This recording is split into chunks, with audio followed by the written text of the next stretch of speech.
everyone, my name is Brian Fincher. I am one of the trumpet players with the Houston Jazz Orchestra, and today we're going to be playing and talking through the 2023 Texas All-State Jazz Trumpet Etudes.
Hey everybody, this is tips and tricks for Etude number 2.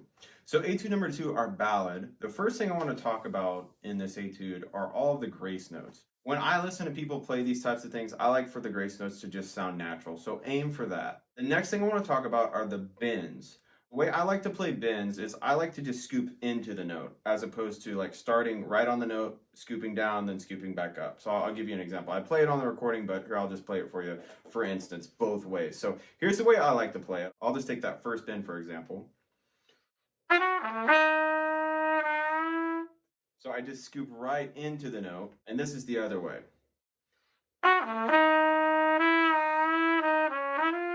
So either way is fine. I like to just scoop into the note. I think, again, it just sounds a little bit more natural. I make a little bit more out of that bend towards the end. But like I said, it's up to you. I want you to make this thing your own. There's so much to be done with the ballad, dynamically, stylistically. Play it the way you want to and really own it. Okay, so that's the next thing I want to talk about is confidence, especially on the ballad, with jazz period, but especially playing this ballad.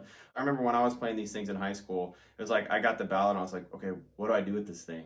It's so slow. I just don't know. I don't know where to start. So start with confidence, okay? Know what you're going to do stylistically, dynamically, with the bends, whatever you're going to add in. And make sure we're hitting all those dynamics. For example, like in measure 10, we got a little crescendo there going through that double time. And then kind of just the natural progression of this thing as we go towards the all-state cut. So when we get to the double time swing, we want to do this thing I call jazz articulations. So really the best way to sound like you know what you're doing, not that you don't know what you're doing, but if you don't know what you're doing with the swing, an easy way to kind of sound competent with the swing style stuff is just to slur into every other note. So I'll play it slowly.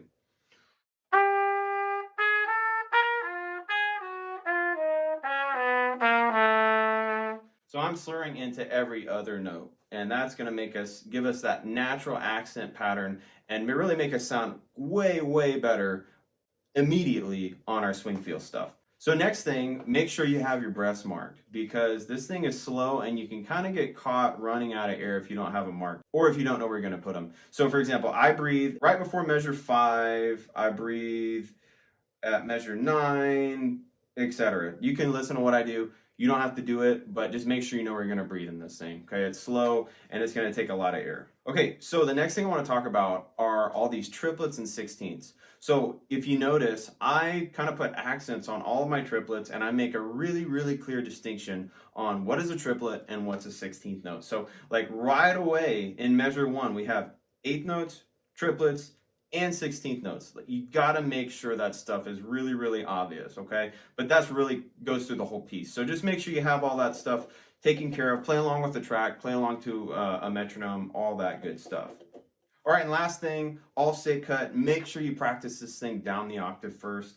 We're getting pretty high in the range here, and we still have a lot of this 8th note, triplets, 16ths. We got grace notes, we got falls. So just make sure you practice this thing down the octave, have a really, really firm grasp on what you're going to do with it stylistically, and you have all those pitches in your ear. You will thank yourself for it later. All right, guys, that's all I got for you today. Hope some of that helps you on your auditions. Be sure to go follow the Houston Jazz Orchestra on all social media platforms, Instagram, Facebook, YouTube, and good luck on your auditions.